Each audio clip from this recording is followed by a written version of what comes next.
안녕하세요. 성공취업 엑스파일 시청자 여러분. 저는 취업 스피치 강사 안정영입니다. 겨울방학 잘들 보내고 계시죠? 이제 이런 얘기를 좀 하는 것도 너무 좀 무색할 만큼 여러분들 취업 준비를 잘 하고 계시리라 생각하고요. 오늘 여러분들과 같이 또 직무 스피치, 직무 스토리 관련해서 또 내용들 한번 나눠보도록 하겠습니다. 다섯 번째입니다. 다섯 번째 시간이고요. 오늘은 여러분들과 함께 저번 시간에 영업관리 첫 번째 시간을 했어요. SM이라고 해서 스토어 매니저였죠. 이번에는 SC라고 제가 좀 명명을 했습니다. 스토어 컨설턴트라고 해서 지난 시간이 한 매장 안에서의 매매 사고의 역할을 했다라고 한다면 매매 사고가 무엇이냐고요? 지난 시간 방송을 보시면 제가 매매 사고라고 굉장히 많이 강조했던 내용을 복습하시면 좋을 것 같고요. 이번 시간에 SC라고 하는 것은 뭐냐면 한 매장이 아니라 다양한 매장들을 관리할 수 있는 그러한 영업관리, 그러한 일을 한다라고 보시면 될 것 같고요. 각각의 성격에 맞는 것들을 제가 최대한 추려서 여러분들과 같이 얘기를 나눠보고자 합니다. 첫 번째, 본IF, 본죽입니다. 김기원 대리님의 인터뷰인데요. 이제 딱 감이 오시죠? SC라고 하는 부분이 본죽이지 않습니까? 그러니까 본죽이 하나의 매장만 있는 것이 아니라 다양한 매장이 있는 것이고, 그리고 이 대리님은 그렇게 다양한 매장들을 관리하는 그러한 역할을 한다고 보시면 될 것 같습니다. 첫 번째, 업무에 대한 구체적인 설명을 해주십시오 라는 질문이었고요. 스토어 매니저로서 가맹점 운영 전반을 담당하고 있습니다. 그리고 현재 이때 당시입니다. 경기 남부 지역을 담당하는 SM3팀에 있습니다. 그래서 타 브랜드의 슈퍼바이저 역할과 비슷한다고 합니다. 즉 이건 뭐냐면은 내가 지원하는 기업들이 여기에서처럼 뭐 SM이라고 할 수도 있는 거고요. 또 우리가 지금 보는 커다란 주제인 SC라고 하는 부분이 있는데 사실 그런 거에 그냥 큰 그 용어에 크게 신경을 안 쓰셔도 될 것 같고요. 어떤 역할을 한다고요? 다양한 가맹점들이 운영할 수 있는 데에 관련된 그러한 일들을 한다라고 보시면 될 것 같습니다. 어떤 일을 하냐라고 물어봤더니 첫 번째 신규 오픈, 그렇죠? 본죽이라고 하는 가게를 내야 되잖아요. 그렇다면 오픈할 때 일, 그다음에 실제 오픈한 다음에 운영에 대한 점검, 감독, 그리고 교육, 그렇죠? 본죽을 냈어요. 근데 이 본죽을 내가 냈다라고 해서 사장님 마음대로 운영할 수는 없는 거잖아요. 왜? 본죽이라고 하는 타이틀을 가지고 있으니까요. 그렇죠? 우리 성공취업 엑스파일도 역시 마찬가지죠. 수많은 취업 강사들이 나와서 강의를 하고 있는데 내가 하고 싶은 강의를 한다라고 하는 것이 아니라 성공취업 엑스파일이라고 하는 어떤 컨셉 하에서 강의를 하는 것과 똑같은 개념이라고 보시면 될 것 같습니다. 그리고 영업에 대한 전반적인 지원 및 매출 증진을 위한 프로모션 활동도 함께하고 있습니다. 이렇게 해서 사람들이 뭘 하는 거예요? 그 프랜차이즈 사업을 하는 거죠. 나 혼자도 충분히 죽집을 할 수 있거든요. 그런데 나 혼자 하면 이런 경우에는 어떻게 대처해야 되는지, 그리고 내가 어디서 원자재를 가지고 와야 되는지, 또 어떻게 내가 프로모션을 기획해야 되는지 모르잖아요. 즉 이러한 도움을 받고자 이런 프랜차이즈 사업을 하는 것이고요. 바로 이 대리님의 역할이 바로 이러한 업무를 한다라고 보시면 될 것 같습니다. 자, 하루 일과를 간단하게 좀 살펴볼게요. 보통 9시, 아침 7시 반에서 8시에 출근해서요. 그다음 뭐 하겠습니까? 회의하겠죠. 그래서 그 본인이 관리하고 있는 매장 중에서 잘 되고 있는 매장이 있을 거고요. 그다음에 좀 안 되고 있는 매장이 있을 겁니다. 그다음에 각각의 그 매장 중에서 내가 어떤 매장에 가서 프로모션을 좀 기획해 볼까? 어떤 매장이 참 우리 본사 말을 잘 안 듣는데 소위 얘기해서 말을 잘 듣게 할 수 있는 방안은 무엇일까? 그런 것들에 관련된 구체적인 액션 플랜들, 그다음에 거시적인 계획들을 세운다고 볼 수 있을 것 같습니다. 그리고 이제 본격적으로 가맹점들을 돌아다니겠죠. 그래서 9시 30분에서 뭐 10시 사이에 가맹점으로 출발해서 가맹점 상담, 그다음에 점검, 교육, 그리고 안내를 실시한다. 하루에 보통 4-5개의 가맹점을 방문한다고 합니다. 그렇죠? 뭐 워낙에 프랜차이즈가 어떻게 돌아가는지는 여러분들 잘 알고 계실 테니까 굳이 설명은 안 드릴 거고요. 여러분들이 그러한 관점에서 내가 만약에 본죽이라고 하는 매장을 관리한다고 한다면 어떻게 하겠는가. 그래서 보통 영업관리자를 지원하시는 많은 분들한테 꼭 뭐 해보라고 하냐면 각각의 매장을 경험해보라고 하잖아요. 그냥 매장 가서 뭐 할 건데요, 여러분들. 그래서 이런 관점에서 좀 가셨으면 좋겠어요. 일단 여러분 한번 찍어보세요. 어떤 지역 거점으로 찍던지 아니면 제가 늘 말씀드리지만 어떤 뭐 의미가 있는 상징성이 있는 점포를 찍던지 가장 장사가 안 되는 곳을 찍던지 그런 기준에서 다양한 점포들을 다니면서 그냥 여긴 이렇게 했습니다가 아니라 제가 점포를 비교 분석했더니 이쪽에서는 잘 되는 이유가 무엇 때문에 잘 되는 것이니까 사람들이 좋아하는 무엇인가를 더욱더 보강하는 그런 전략으로 갈 것이고 이쪽을 보니까 뭐가 안 된다라고 해서 제 생각에는 어떠한 전략을 펼치는 게 좋을 것 같습니다 라고 하는 게 뭐예요? 실제 이 영업관리자가 하는 역할이니까 그런 쪽으로 여러분들의 경험, 그렇게 경험 쌓은 것을 자기소개서나 면접 때 표현할 수 있으면 그것이 굉장한 무기가 될 것입니다. 자, 기억에 남는 면접 질문, 이제 실제 어떤 면접 질문이 나왔는지에 대해서 묻고 있는데요. 한번 볼게요. 자, 당신이 이 기업에 입사하게 되면 이루고 싶은 일이 무엇입니까? 라는 질문이 되게 기억에 남았다고 하네요. 1차 면접 때였는데 저는 그 질문에 죽 이외의 사업을 전개해보고 싶다라고 대답했다. 딱 저는 이 글을 보자마자 어떤 느낌이 들었냐면 이 김기원 대리님이 굉장히 좀 많은 준비를 했구나. 어디에? 이 산업에 대해서, 식품 산업에 대해서, 그 다음에 프랜차이즈 산업에 대해서, 그 다음에 본 INF죠. 이 본죽에 대해서 굉장히 많은 조사를 했구나라고 하는 부분을 느꼈어요. 왜? 내가 남들과 똑같지 않은 수준에서 벗어나서 본죽 이외의 사업을 하고 싶다는 건 무엇이에요? 내가 이것 말고 다른 부분에 대한 사업 포트폴리오를 생각했다라고 하는 거잖아요. 그만큼 준비가 되어 있다라고 하는 부분을 간접적으로 느낄 수 있었어요. 그랬더니 본 INF가 아니네요. 죄송합니다. 본 IF가 본죽으로 성장한 것을 인지하고 있었기 때문에 그 외적으로 또 다른 면으로 충분히 성장할 수 있다라고 하는 것을 느꼈다는 것이죠. 그래서 기억이 또 특히 나는 이유는 면접관으로부터 전화가 왔다고 합니다. 그냥 저는 죽 이외에 다른 사업 하고 싶어요 라고 하는 얘기를 했다고 전화가 왔을까요? 아니었겠죠. 충분히 어떠한 근거가 있을 거고요. 지금 본죽이 이러한 걸 잘하고 있고 이런 걸 못하고 있으니까 이런 못하고 있는 부분들을 이런 식으로 보완한다면 추가적인 매출 확대, 영업이익 확대가 될 수 있을 것 같습니다 라고 분명히 제안했겠죠. 그러니까 전화가 왔겠죠. 그래서 당시 면접관이셨던 지금의 김인호 대표이사님께서 죽 이외의 다른 사업에 대한 저의 의견이 인상 깊고 궁금하기도 하셔서 다시 돌아와서 직영점에서 음식을 맛보고 갔으면 좋겠다고 하셨어요. 뽑혔네요. 그렇죠? 저도 사실 약간 부끄럽지만 질문 때 제가 있었던 회사에 그러니까 입사 후보부를 좀 물으셨어요. 10년 후에는 당신은 어떤 사람이 되어 있을 것인가 라는 질문을 했을 때 저도 이런 식의 질문을 제가 만약에 굉장히 많은 준비를 했잖아요. 그러면은 단답식으로 나오잖아요. 와, 내가 정말 어마어마하게 준비를 했는데 이 질문 하나밖에 안 물어보다니 라는 생각으로 이 하나의 질문에 제가 준비했던 내용들을 많이 쌓아요. 그래서 듣는 사람으로 하여금 와, 이 친구가 정말 우리 회사에 오고 싶어 하는구나. 정말 많은 준비를 했구나라는 걸 느낄 수 있거든요. 그러니까 제가 계속적으로 말씀드리지만 취업은 준비를 하면 가는 구조예요. 아무것도 없이 선생님 저는 아무것도 안 했어요. 그냥 매장 몇 군데만 돌아다녀 봤어요. 나쁘진 않은데 거기에 추가적으로 뭘 하라고요? 산업에 대해서, 기업에 대해서 거시적이고 거창한 거 아니에요. 그냥 신문 기사에 나오는 정도만이라도 여러분들이 검색하셔서 여러분들 것화 시킨다면 전 충분히 가능성이 있다고 생각합니다. 다음 갈게요. 가장 뿌듯한 순간은 이라고 물어봤습니다. 여러분들이 만약에 이 영업관리자라고 한다면 그쵸. 본사와 가맹점을 잇는 역할이다. 그래서 가맹점 사장님에게 도움이 되었을 때 가장 뿌듯합니다. 그러니까 이분의 역할은 뭐냐면 이분이 실제 영업을 해서 매출을 올리는 게 아니잖아요. 그렇죠? 가맹점 사장님들이 매출을 올릴 수 있게 도와주는 역할이란 말이죠. 그래서 뭐라 그랬어요? 잇는 역할이다. 브릿지예요. 그렇죠. 그래서 영업 관리를 지원하시는 분들은 이 브릿지의 역할을 잘할 수 있다라고 하는 부분을 말씀하시고 그거에 대한 근거를 말씀하셔야 돼요.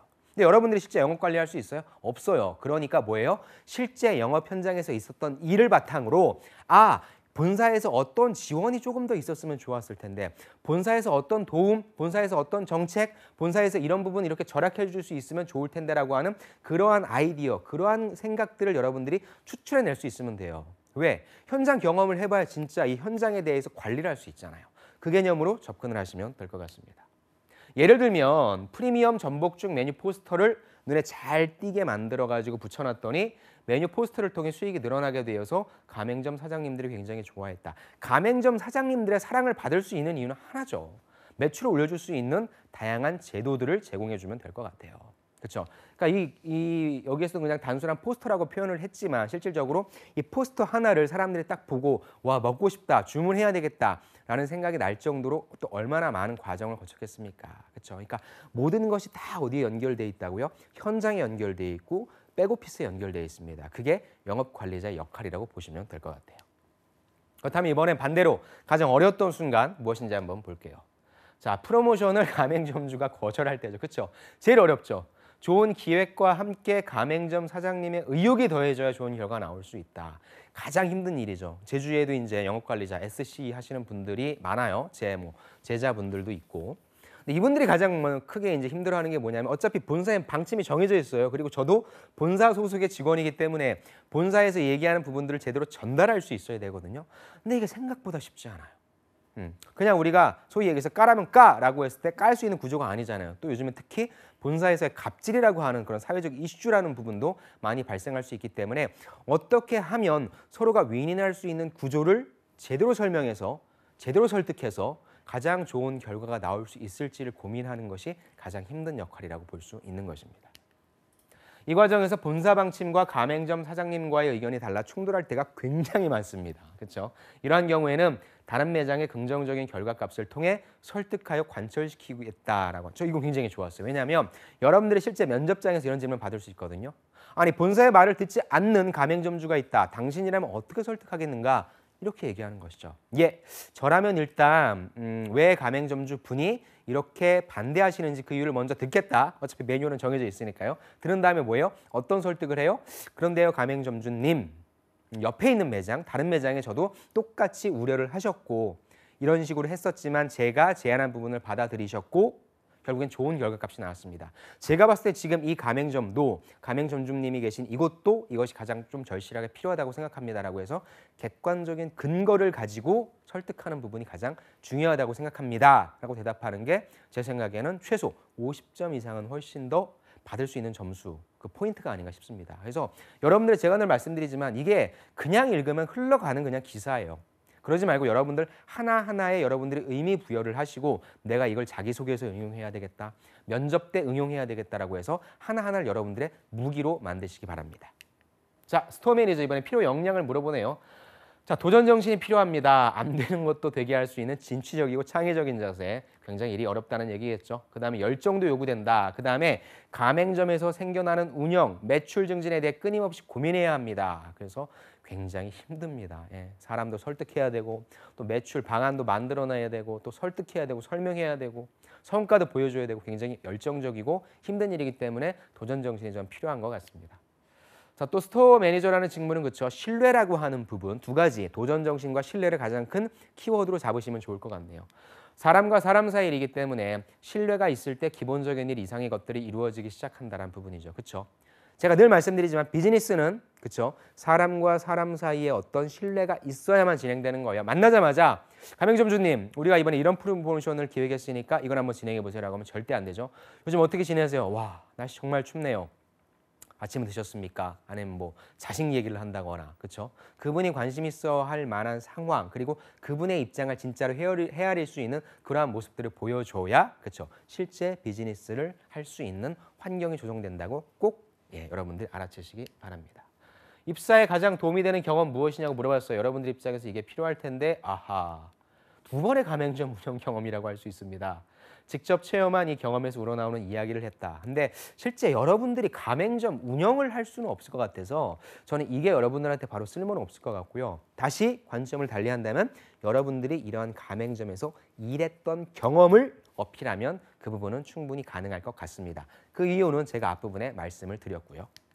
자, 직무를 한 줄로 해보고자 한다면 이론을 바탕으로 한 기획과 현장에서의 실행을 모두 경험할 수 있는 직무, 그렇죠? 그래서 제가 저번 시간에도 말씀드렸을 것 같아요. 예, 결국에는 내가 사장인 거예요. 내가 실제 기획한 부분을 실행해보고 그거에 대한 성과값을 바탕으로 거기서 나오는 피드백을 바탕으로 다시 한번 또 다른 기획을 해보고 계속 돌아가는 부분이죠. 이런 면에 있어서의 어떤 직무를 한 줄로 표현한 부분입니다. 직접 실행해서 일어나는 어려움도 느낄 수 있고요. 가맹점과 피드백을 통해서 문제를 해결해 나갈 수 있다라는 부분이다.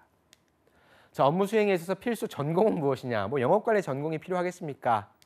자, 행정학을 전공하셨다고 하네요. 하지만 역시 매장을 운영했었던 경험, 여러분들은 매장에서 일했었던 경험이라고 대체해도 돼요. 그다음에 외식업 프랜차이즈의 경험을 쌓는 것도 도움이 많이 됩니다. 예, 저도 그래서 여러분들한테 꼭 추천드리죠. 아르바이트를 기왕에 할 것이면 첫 번째 대기업 프랜차이즈 식당에서 해라. 그 이유는 첫 번째 대기업이기 때문에 무엇이 있어요? 매뉴얼이 있죠. 두 번째는 뭐예요? 누구나 다 알잖아요. 본죽을 모르는 사람이 없잖아요. 제가 본죽에서 아르바이트를 했습니다. 와, 예, 죽 이야기에서 아르바이트를 했습니다. 죽 이야기는 뭐 어딘가에 있는 죽집이겠죠. 그것보단 본죽에서 한 부분이 훨씬 더 낫겠죠. 자, 머스트헤브 아이템, 본사 방침과 가맹점 사장님과의 의견이 달라 충돌할 때가 있다. 그래서 다른 매장의 긍정적인 값을 가지고 난 설득하겠다라고 하는 부분 여러분들 꼭 면접장에 가지고 가시기 바랍니다. 두 번째, 그렇죠. 우리가 이제 또 FC 하면 빼놓을 수 없는 게 바로 편의점이 되겠죠. 편의점 중에 코리아 세븐이 그 잡코리아 좋은 일 연구소에 또 인터뷰한 내용이 있어서 제가 가지고 왔습니다. 여성분이네요. 자, 영업 부문은 무엇을 하는 곳이냐? 편의점의 영업 부문 무엇을 하는 곳입니까? 상품과 서비스로 FC들이 모여서 함께 일하는 곳이다. 여기서 FC는 필드 컨설턴트라고 얘기를 하네요. 자, 넘어가겠습니다. 가맹점포들의 매출 향상을 통해서 경영주들의 수익을 증대, 똑같죠? 아까 본주기랑 똑같아요. 기본 4원칙을 지킨다. 이런 부분도 여러분들이 자기소개서에 가져가면 좋을 것 같아요. 친절해야 된다. 청결해야 된다. 선도 관리가 뭐 유통관리, 그 유통기한 관리라고 보시면 될 것 같아요. 선도 관리해야 된다. 상품 구색 및 진열이다. 그래서 여러분들이 편의점 GS가 됐건 뭐 CU가 됐건 세븐일레븐이 됐건 요 기본 4원칙이라고 하는 것을 여러분들이 딱 자기소개서에 명시를 해준다면 조금 더 이 친구가 편의점에 관심이 있구나라고 파악할 수 있겠죠. 아무튼 이렇게 기본 4원칙을 잘 지켜서 고객에게 최상의 서비스를 제공해서 고객들이 하나 살 거 두 개 사고 싼 거 살 거 비싸게 산 거 이렇게 해서 편의점 내 매출을 증대시킬 수 있게 하는 것이 바로 FC의 역할이다라고 보는 것이죠. 그렇다면 담당하고 있는 주요 업무를 물어보고 있네요. 오픈 6개월 이내에 신규점을 담당해서 신규 경영주들의 점포 운영 길라잡이 역할, 아까 본주기랑 똑같습니다. 산업 자체만 약간의 변형이 있지 똑같죠. 업무 매뉴얼을 토대로 점포 운영 관리를 집중적으로 안내한다고 합니다. 다음으로 넘어갈게요. 그래서 뭘 하냐? 점포를 점검하겠죠. 그렇죠. 그다음에 개선점 공유, 또 주요 관리 지표. 너무나 좋은 말들이 많이 나와 있어요. 무엇입니까? 매출, 푸드, 신상품, 행사, 발주 지도 이런 것들을 계속적으로 체크한다는 부분이죠. 그래서 이것들을 바탕으로 결국에 뭐예요? 점포의 손익을 개선해서 이익을 극대화시킨다. 역시 마찬가지잖아요. 내가 물건을 직접 파는 게 아니야. 내가 손님들한테 프로모션하는 것이 아니라 뭐예요? 가맹점주들이, 여기선 경영주라고 하네요. 이 경영주 분들이 실질적으로 업무 운영을 잘할 수 있도록, 그렇죠? 영업을 잘할 수 있는 그런 다양한 부분들을 서포팅한다라고 보시면 될 것 같아요. 하루에 여러 개의 점포를 순회하는데, 그죠? 각기 다른 점포에서 출근하고 퇴근한다. 그래서 오전에는 계점별 전일자 데이터 점검을 통해서 푸드 및 기본 행사 상품 발주 점검을 경영주에게 안내한다. 우리가 앞에 본죽을 보니까 이제 어떤 내용인지 아실 것 같아요. 자, 넘어가겠습니다. 일별 점포 방문 계획 일정에 따라 순차적으로 방문해서 역시 공지사항 전달하고 점검 안내를 하고 있다라는 부분이고요. 자, 그렇다면 FC가 되기 위해서 갖추어야 할 역량은 무엇이냐라고 바로 물어봤네요. 자, 아까 그분은 도전정신이라고 했고요. 이분 같은 경우에는 다양한 상황에 맞는 능력과 소양이 필요하다. 일단 외향적이어야 된다. 그리고 적극적인 성격이어야 된다. 왜? 많은 사람들을 만나서 설명해야 되고 그 다음에 설득해야 되니까 당연히 사람 만나는 것들을 즐겨야 하는 외향적이고 적극적이어야 되겠죠. 하지만 때로는 꼼꼼하고 차분한 성격이 빛을 발할 때가 많다. 왜요? 편의점 내에 얼마나 많은 상품들이 있습니까, 여러분? 그렇죠? 본죽은 사실 뭐 제품이 엄청 많다고 해봤자 20가지가 넘을까요? 자, 그건까지는 모르겠는데 아무튼 편의점 엄청 많잖아요. 그래서 편의점에서는 정말로 영업관리자가 필요한 역량이 정말 꼼꼼함 있을 것 같아요. FC 업무상 경영주와의 또 섬세한 커뮤니케이션을 통해서 효과적으로 문제를 해결하는 능력이 중요하다. 무엇을 요구하고 원하는지 고객과 경영주의 마음을 이해한 후 본부와 가맹점포의 중간 입장에서 이해관계를 조정할 수 있는 능력이 필요하다. 와, 정말 어렵네요. 참. 일단 고객 입장에서도 알아야 되고 또 경영주 입장도 헤아려야 되고 또 본사 입장도 헤아려야 되고 그 모든 것을 다 헤아릴 수 있고 조율할 수 있는 그러한 능력이 필요하다고 하는 그 부분이죠.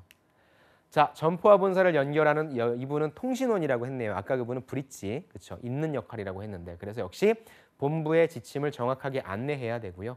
또 점포 운영 방향에 대해서 빠르고 신속한 업무 처리가 중요하다는 말씀을 하십니다.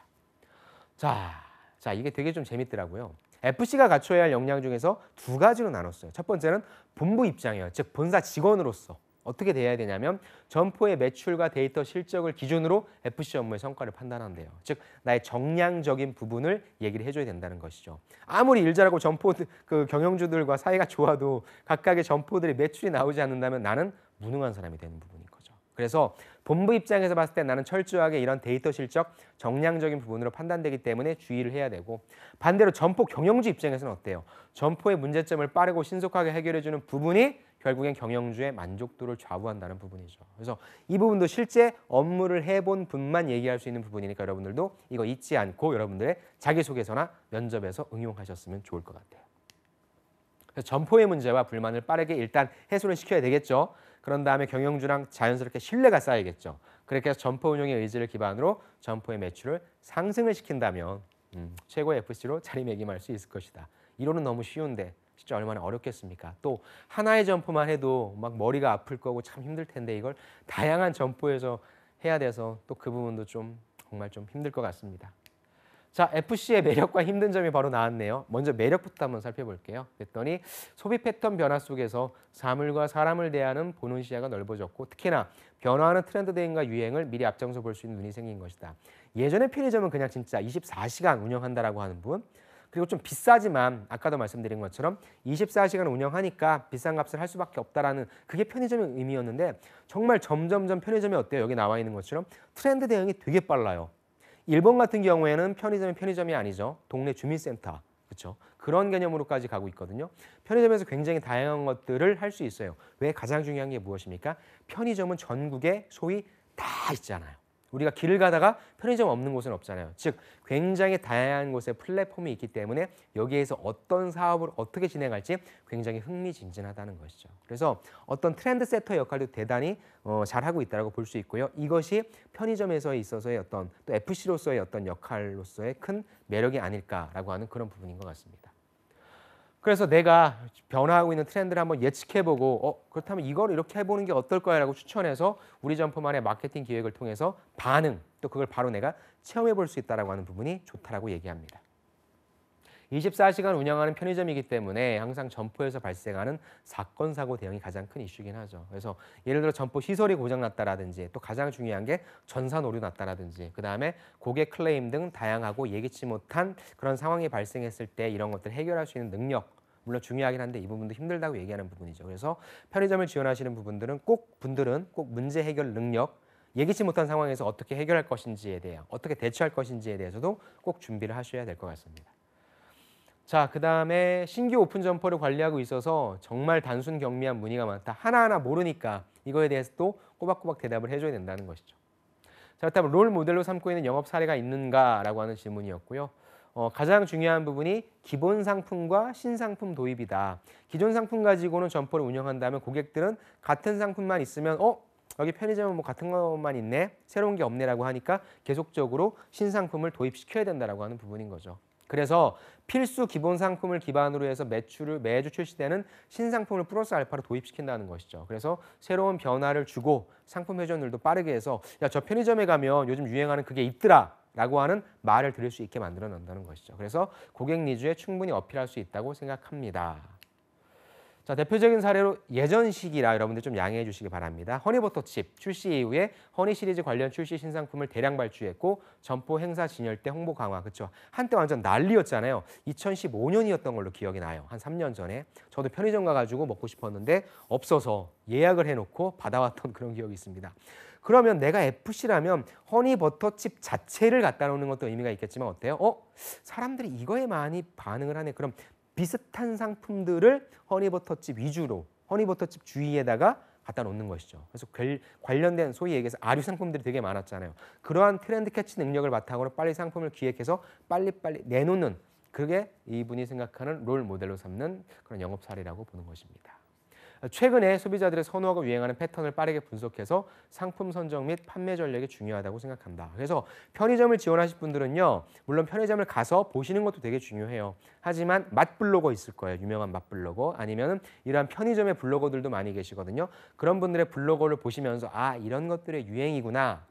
그래서 사람들이 이런 것들이 이렇게 반응하는구나. 그래서 실제 이 제품, A라는 제품이 나왔으면 A 다시 이런 비슷한 제품들까지 출시되는구나라고 하는 인사이트를 조금 보여줄 수 있고 그렇게 기를 수 있는 그러한 좀 자료, 조사 이런 것도 좀 필요하다고 생각을 합니다. 자, 갖춰야 할 스펙 또는 자질을 물어봤네요.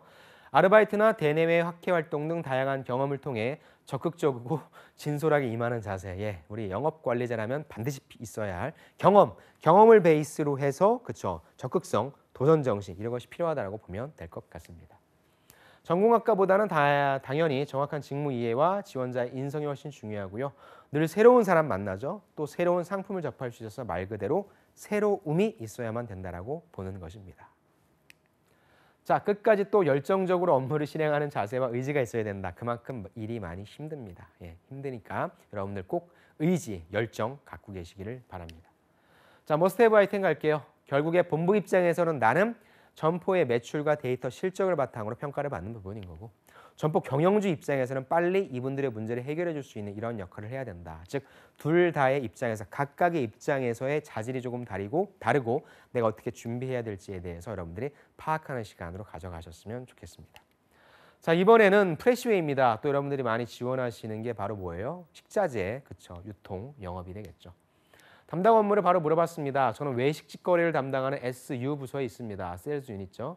그래서 농수산, 가공, 식품, 축산이라고 하는 식품부터 일회용품, 프라이팬 같은 비식품 제품들까지 납품을 담당하고 있다. 한마디로 주방에서, 식당에서 구매할 수 있는 모든 제품들에 대한 영업을 하고 있다고 보시면 될 것 같고요.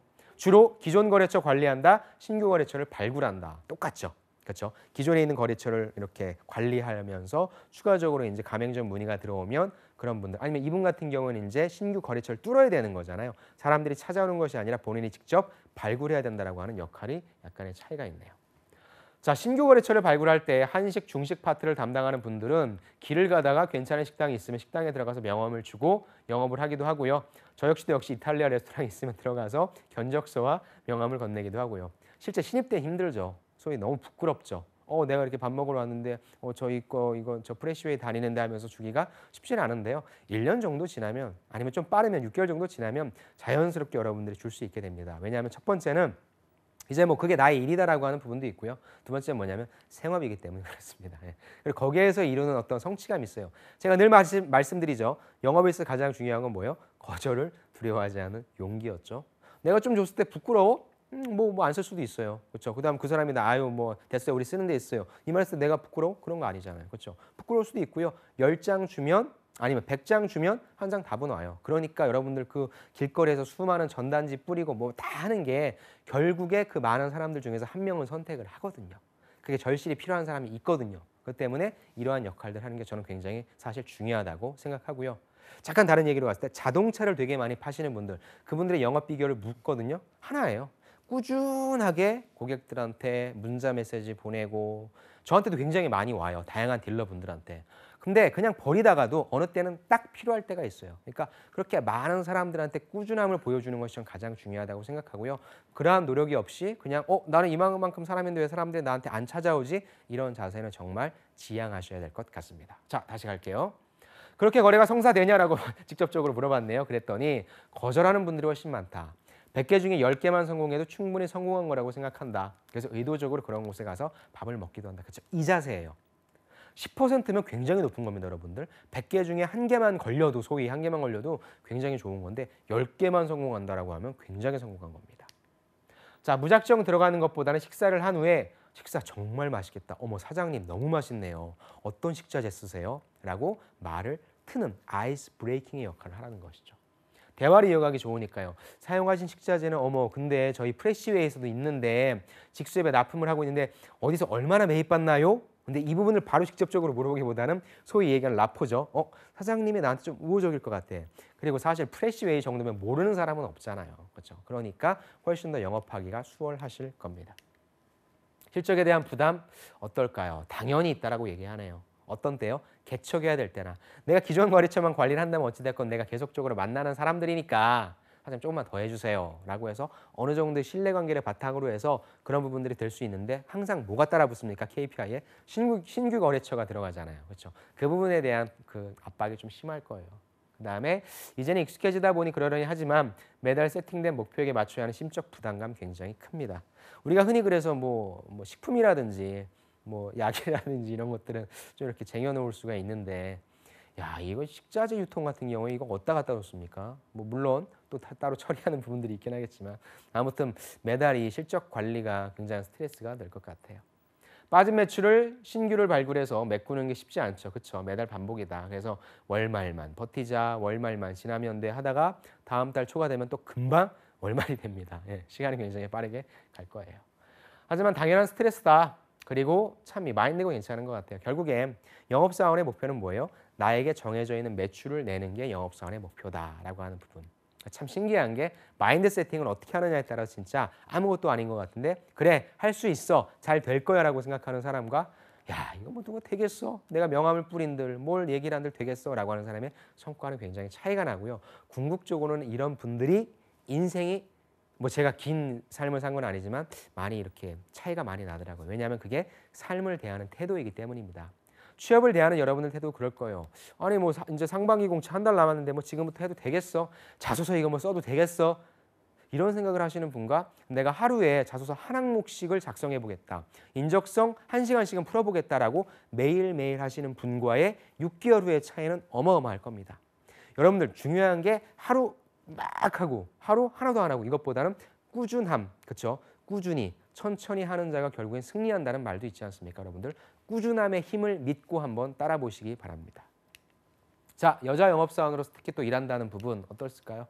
다른 회사도 마찬가지겠지만 남자가 훨씬 많으니까 남자 사원들과 최대한 차이가 나지 않게 하려고 노력한다. 그래서 제가 발벗고 나서서 하는 편이다. 제가 왜 밑줄을 걷냐면 제가 보통 취업 특강이라든지 뭐 컨설팅 할 때 제가 꼭 우리 여성 지원자분들한테 말씀드리는 부분은 뭐냐면요. 어떤 지원자를 좋아하냐면 이렇게 발벗고 나서서 하는 지원자를 좋아해요. 한마디로 씩씩하고 어떠한 일을 맡기던 쟤는 여자이기 때문에 내가 좀 이 일을 주기가 그런데 라는 생각조차도 안 하게끔 그런 태도를 갖고 있는 게 굉장히 좋아요. 그런 친구를 굉장히 좋아한다는 면 때문에 제가 여기 이렇게 좀 했고요. 본인의 성격이 어떠냐라고 했을 땐 저는 어떤 일이든지 발벗고 나서서 하는 어떤 적극성을 가지고 있습니다. 실제 저는 대학교 때, 실제 저는 인턴 때, 실제 저는 아르바이트 때 그렇게 해서 여러분들의 내용을 하나 만드시면 좋을 것 같아요. 자, 한 예로 저는 몇백 개씩 되는 18리터짜리 식용유를 지하로 나르고 정리하는 일도 도와드립니다. 그런 행동들이 결국 제 경쟁력을 만드는 거니까요. 좀 씁쓸하긴 하죠. 뭐 일을 굉장히 똑똑한 인사이트를 냈다라는 부분도 있을 텐데 이런 부분, 여자로서 좀 차별을 받는 부분이 없지 않아 있다고 생각을 하고요. 그럴 경우에는 직접 내가 전 여자라서 못 들어요. 무거워요. 도와주세요가 아니라 직접적으로 해내는 그런 의지를 보인다는 게 훨씬 더 좋은 인상을 남길 수 있다는 걸 꼭 명심해 주셨으면 좋겠습니다. 자, 오히려 여자 사원이라 또 좋은 점도 있겠죠. 웨딩, 호텔 쪽은 챙겨줘야 할 게 더 많은데 꼼꼼하다. 그래서 처음에는 꺼리는 분도 계시지만 거래를 하다 보면 만족하는 분이 더 많다. 그래서 오히려 더 좋아하는 분들도 많다니까 어느 일정 한계점이라고 하죠. 그 부분만 탁 넘게 되면은 결국에 훨씬 더 큰 보답이 있을 수 있다라고 하는 부분을 말씀하시는 것 같습니다. 뿌듯했던 적은 언제냐라고 했더니 웨딩홀이나 호텔 월 매출 규모가 크지 않았어요. 그래서 처음에는 뭐 밀가루만 가공식품만 이런 식으로 납품을 시작합니다. 하지만 이렇게 시작을 하다가 오랜 기간 거래하다 보면 다른 식자재는 이제 납품을 하기 시작하는 거죠. 그렇죠? 이게 영업의 시작인 것 같아요. 처음부터 뭐 어마어마한 규모로 어떻게 계약하고 하겠습니까? 하나하나에서부터 최선을 다한다면 많은 것들을 맡을 수 있게 되는 그러한 역할을 담당할 수 있을 겁니다. 그렇게 점차 품목을 늘려가는 쾌감이 있다. 그리고 거래처 관계자들과 돈독한 관계를 형성할 때도 뿌듯하다. 무슨 말이냐? 일반 식당 사장님 같은 경우에 처음에는 굉장히 많이 꺼리죠. 또 여자니까 아유 뭐 이걸 여자분이 하시나 뭐 숙녀분이 하시나 뭐 이렇게 하다가도 친해지면 정말 잘해주죠. 그래서 내가 직접 들고 가야 하지만 사장님이 나오셔서 들어줄 경우도 많고 그러니까 그러한 어떤 소소한 재미가 있다라고 하는 거예요. 그래서 얼굴에 철판 깔고 부딪힌다라고 하는 부분인데 좀 이렇게 여러분들 표현하시면 안 될 것 같고요. 제가 인터뷰에 있는 그대로 따왔습니다. 제가 뭘 변형한 건 아니고 그러니까 그만큼 어떠한 것에도 두려움 갖지 말고 적극적인 자세로 임하자라고 하는 걸 파악하셨으면 좋겠어요. 그래서 그 사람들을 제 사람으로 만드는 게 제일 중요하니까요. 와, 이분은 아마 지금 이때 한 3년 차 정도 된 것 같은데 이제 완전 자리 잡은 그런 분인 것 같습니다. 여러분 느껴지시죠? 보통 분이 아니시다. 쉽게 흔들리진 않겠다. 여러분들도 이러한 인상을 자기소개서나 면접장에서 주셔야 돼요. 그래야만 저 친구는 여러분들이 식자재 산업에 대해서 너무 잘 알기 때문에 뽑을 수도 있겠지만 특히 영업관리 쪽은 그것보다도 다 필요 없어요. 일단 저 친구가 진짜 모르는 곳에 가서 우리 식자재를 어떤 것이다라고 이렇게 설명하고 설득할 수 있을까? 그다음에 힘든 상황이 왔을 때 포기하지 않고 큰 목표를 세우고 하나하나 실행해서 달성해낼 수 있는 그런 가능성이 있을까? 의지가 있을까? 끈기가 있을까? 그런 것들을 본다는 것입니다. 그런 것들이 느껴지셔야 돼요. 그것이 여러분들의 취업 준비의 가장 궁극적인 목표입니다. 자, 영업직무만의 매력은 무엇이냐고 물었더니요. 영업사원으로 일을 해보고 안 해보고 엄청 차이가 크죠. 그래서 결국에 가장 많이 하잖아요. 결국에 최전선에서 고객들을 만날 수 있는 자리다라고 하는 부분이었죠. 3년 동안 3년 하셨네요. 영업을 해보지 않고서 상품 기획, 물류 시스템 구축을 다른 일을 한다는 건 어려울 것 같다. 왜? 현장에서 듣는 소리를 반영해 시스템을 구축하는 게 맞는 거잖아요. 그렇죠? 책상머리에 앉아서 전 이렇게 표현을 하지만 책상머리에 앉아서 기획을 한다? 말도 안 돼요. 현업을 모르고 현업의 실상을 모르고 고객들이 무엇을 좋아하는지도 모르고 고객들이 무엇을 안 좋아하고 무엇을 바꿔달라고 하는지를 모르고 기획을 한다는 건 말도 안 되잖아요. 그러니까 여러분들이 신입사원 때 영업관리로 들어가는 거 괜찮아요. 일단 문도 넓고요. 거기에서 마음껏 한번 해보세요. 그리고 나서 여러분들이 역량을 좀 발휘하셔서 여러분들이 백오피스로 들어오시고 싶으면 기획이 됐건 마케팅이 됐건 이러한 직무도 충분히 담당하실 수 있으리라고 저는 생각합니다. 업무 강도 어떨까요? 운전은 레이서 수준이에요. 그렇죠? 굉장히 운전을 많이 하시겠죠.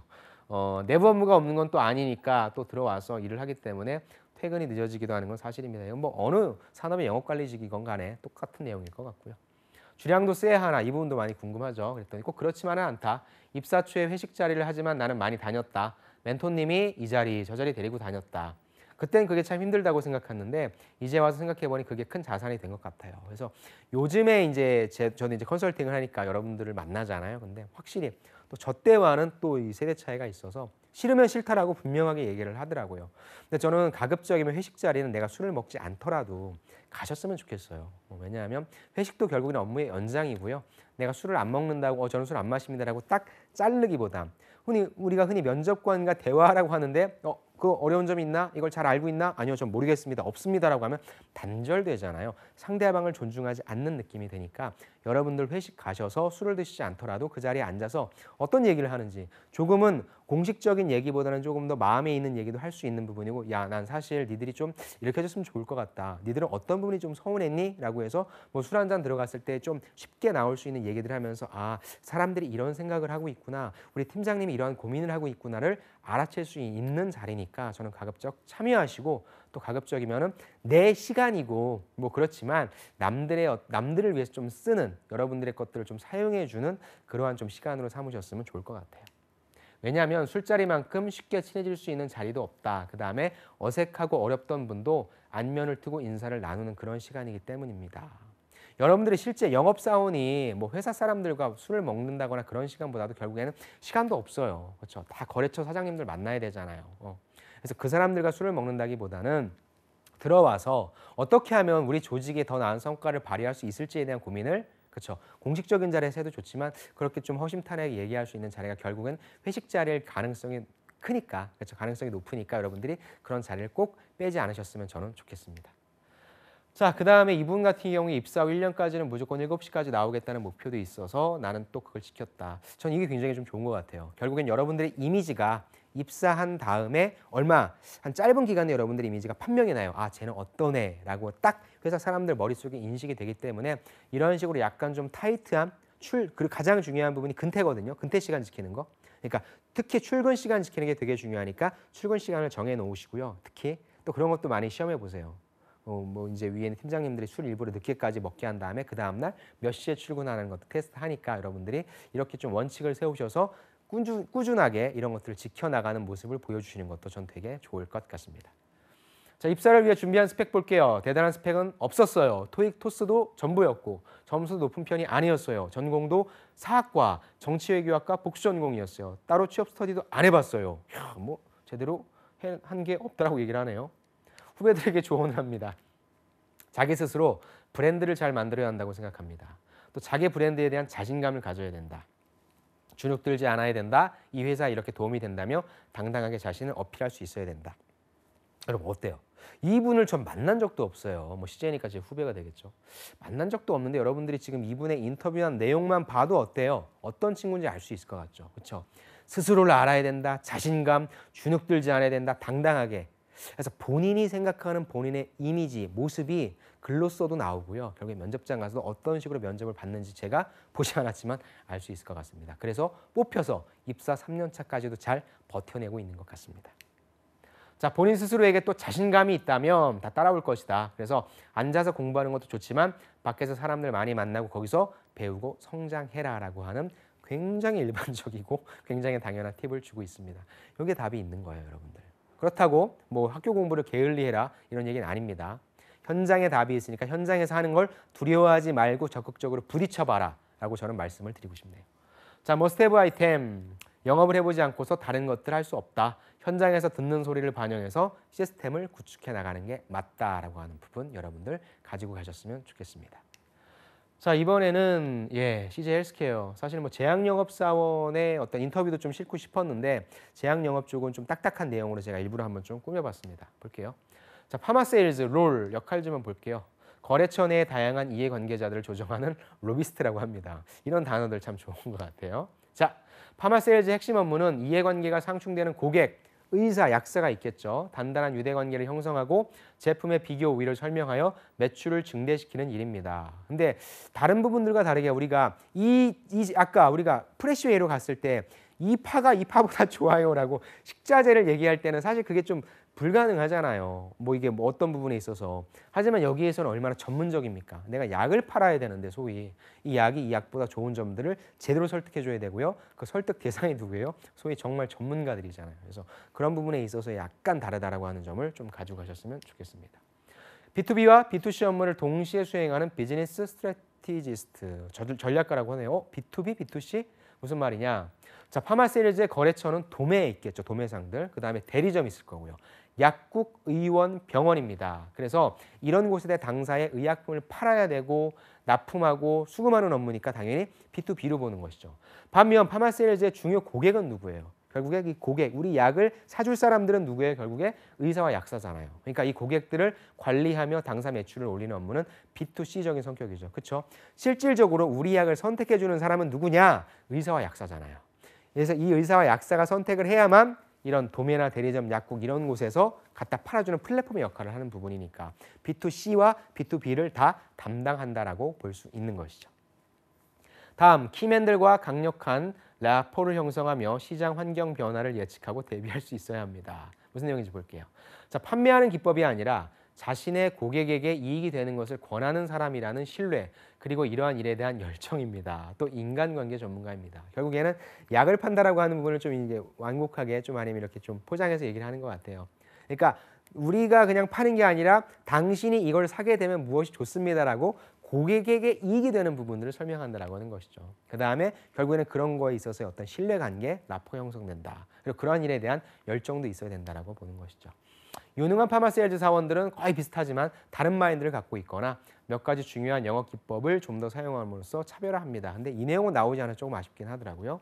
또한 시장을 이해하고 그에 맞는 영업 전략을 수립하고 도전하는 것이 중요합니다. 라는 내용. 그래서 퀄리피케이션 본격적으로 이제 그럼 어떠한 자질을 갖고 있어야 할지 한번 살펴볼게요. 자, 의약품의 판매를 촉진하기 위해서 제품 및 주요 질환군에 대한 지식이 필요합니다. 왜? 내가 설득해야 되는 대상이 전문가이니까. 자, 파마세일즈 사원들은 질환으로 고통받는 환자들의 삶의 질을 개선하는데 작게나마 도움이 되는 일을 담당하고 있다. 지원 동기로 굉장히 많이 나오는 내용이겠죠. 그래서 업무를 수행하기 위해서 당사 제품의 특장점뿐만 아니라 경쟁품의 정보와 특장점도 알고 있어야 그래야 왜 니네 회사 걸 써야 되라고 얘기했을 때 경쟁사 대비 무엇이 더 훌륭하기 때문입니다라고 얘기할 수 있어야 되잖아요. 그래서 여러분들이 제약 영업을 지원하시는 분들은 꼭 뭐 해야 돼요? 자사 제품에 대해서 어떤 제품이 제일 잘 나가는지 또 어떤 제품이 다른 제품 대비 경쟁력이 있는지 없는지를 꼭 파악하셔야 될 겁니다. 또 전문가들이기 때문에 우리 제품 사는 분들이요. 업무상 의사소통이 가능한 정도의 약학 지식이 필요하고요. 그래서 매일 공부하죠. 그 다음에 시장과 질병이 변화하는 만큼 지속적인 자기 개발도 요구된다라고 하는 부분입니다. 머스트헤브 아이템 좀 짧게 넘어왔어요. 판매하는 기법이 아니라 자신의 고객에게 이익이 되는 것을 권하는 사람이라는 신뢰, 이 부분이 자기소개서 상에 여러분들 좀 쓰였으면 좋을 것 같고요. 제가 잠깐 실제 컨설팅 사례를 통해서 제약영업 사원이 가장 필요한 자질이라고 얘기해야 될까요? 말씀을 드리자면 뭐냐면 실제 여러분들이 가게 되면 그렇죠. 여러분들의 거래처를 좀 많이 받으실 거예요. 받으시면 이제 그 거래처를 뭐 개인 의원이 됐건 개인 의원으로 가실 확률이 가장 높고요.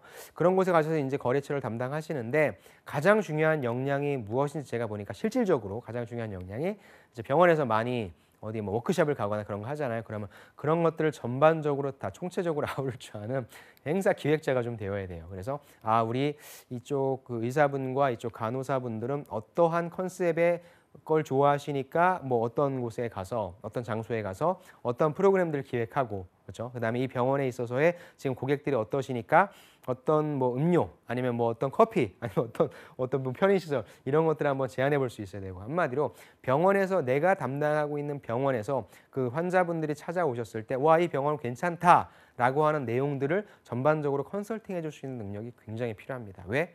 나에게 약을 권해줄 수 있고 나에게 조금 더 싸게 약을 권해줄 수 있는 분들은 너무 많아요. 그러니까 이런 것들은 기본 베이스로 가져가시고요. 플러스 알파로 그럼 나는 여기에 추가적으로 어떤 정성적인 부분을 줄 수 있을까? 아니면 다른 사람이 주지 못하는 어떤 부분을 줄 수 있을까를 한번 고민해 보시는 것도 좋을 것 같고요. 실제 이제 제약 영업사원분들이 써놓으신 그런 글들을 한번 보시는 것도 여러분들이 준비하시는 데 도움이 될 것 같습니다. 저는 일부러 여기에 좀 약간 안 좋은 내용들도 많이 있어서 일부러 여기에는 좀 이런 공식적인 내용, 형식적인 내용만 좀 담았음을 양해를 부탁드립니다. 자, 이번에는 저번 시간에 우리가 짧게 좀 봤어요. 이제 세 번째로 이제 CS, CRM이라고 해서 고객 관리인 부분. 즉, 직접적으로 돌아다닌다라고 하기보다도 고객 만족을 위해 어떻게 하는 부분인지, 직접적으로 돌아다니면서 고객 만족을 하는지, 아니면 전화를 통해서 고객 만족을 하는지에 대해서 간략하게 또 살펴볼게요. 자, 저번 시간에 잠깐 봤죠. 한국철도공사의 서울본부 영업처 박진현 씨의 내용입니다. 어떤 업무였는지 기억나시나요? 그러니까 역을 관리하시는 분이에요. 역물을 관리하고 지원하는 업무를 한다. 고객 서비스, 그래서 직원 친절도 모니터링, 또 역에서 다양한 문화 이벤트를 기획하는 부분이다. 그래서 사람들이 이 역에 왔을 때에 고객 만족도를 향상시키도록 하는 업무를 담당하고 있다는 분입니다. 철도공사의 영업이라고 하는 부분은 다른 곳의 영업과는 조금 다르다. 새 고객을 유치시킬 거라고 하는 부분도 있지만 철도를 이용하시는 분들에게 어떻게 하면 더 좋은 서비스를 제공하고 감동을 줄 수 있을까? 내가 비행기 타고 가려고 했는데 야, 비행기는 사람도 많고 복잡하고 시간도 오래 걸리고 먹을 것도 없고 내가 서울역 KTX 타려고 갔으니까 부산역을 가봤더니 대구역을 가봤더니 뭐가 좋더라. 그 역에 가면 기분이 좋더라. 날 배려하더라. 시설이 많더라. 이런 것들을 기획하고 관리하고 운영한다라고 하는 그런 역할인 거죠. 철도 서비스 중 어떤 서비스를 지원하십니까? 역에 들어와서 열차를 타기 전까지의 서비스를 관리한다고 했고요.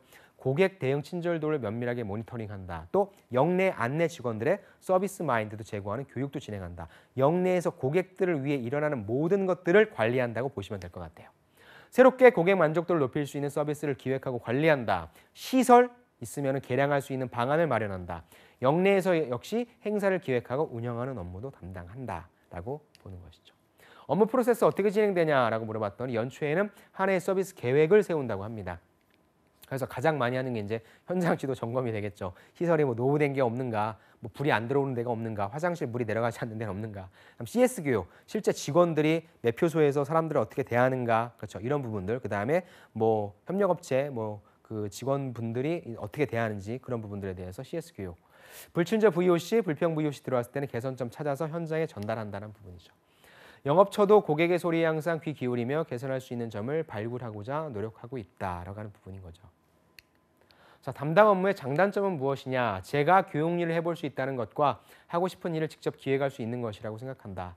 예를 들어서 서울역에 문화 공연을 하고 싶다면 제가 기획을 해서 직접 운영할 수가 있고요. 그만큼 업무의 폭이 넓다. 그래서 정말 단순한 시설에서부터 안 보이는 서비스에서부터 내가 서울역에서 뭔가 기획해서 사람들이 서울역이 어떤 공간이다라고 느낄 수 있을 만큼의 어떤 그런 행사도 기획해 볼 수 있다라고 하는 되게 매력적인 직무다라고 하는 부분인 거죠.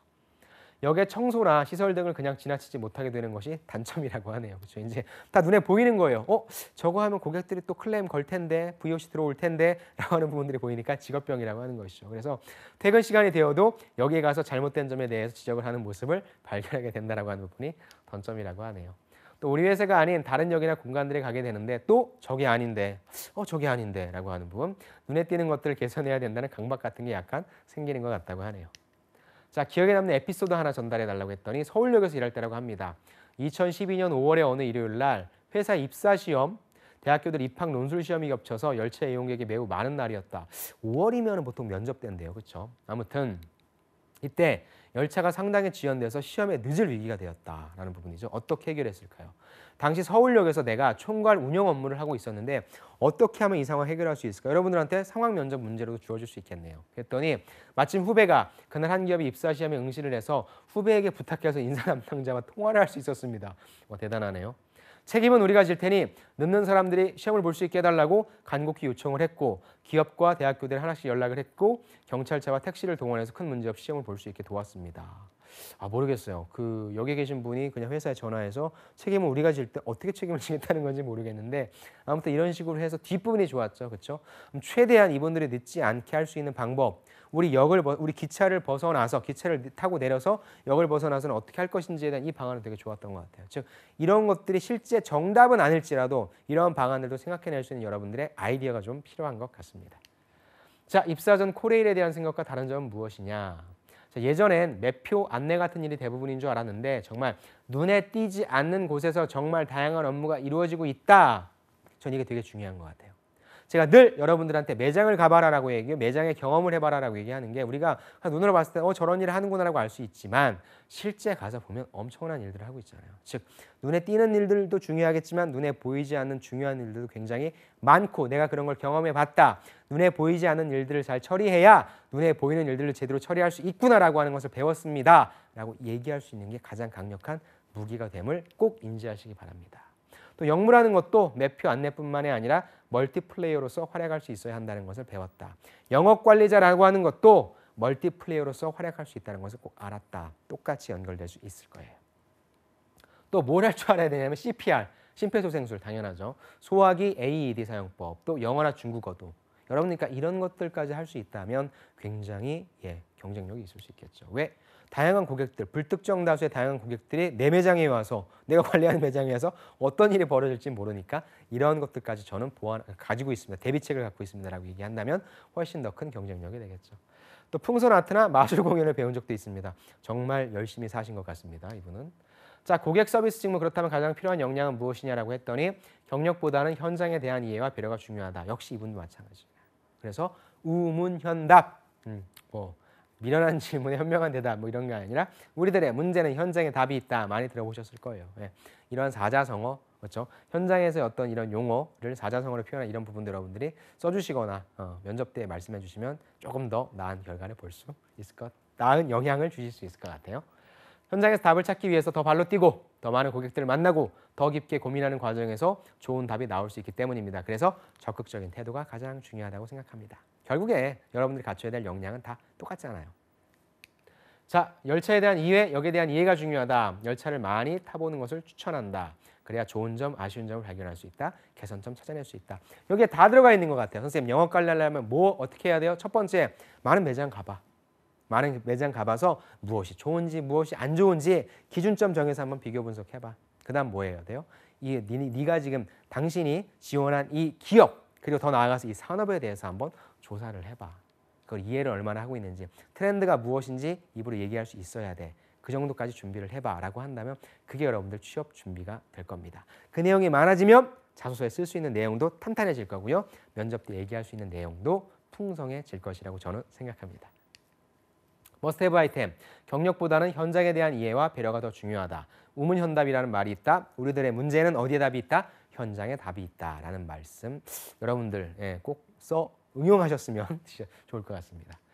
자, 이제 직방입니다. 직방의 회원관리팀 이용현 매니저의 그 내용이 아마 좀 마지막이 좀 될 것 같은데요. 제가 천천히 한번 살펴보도록 하겠습니다.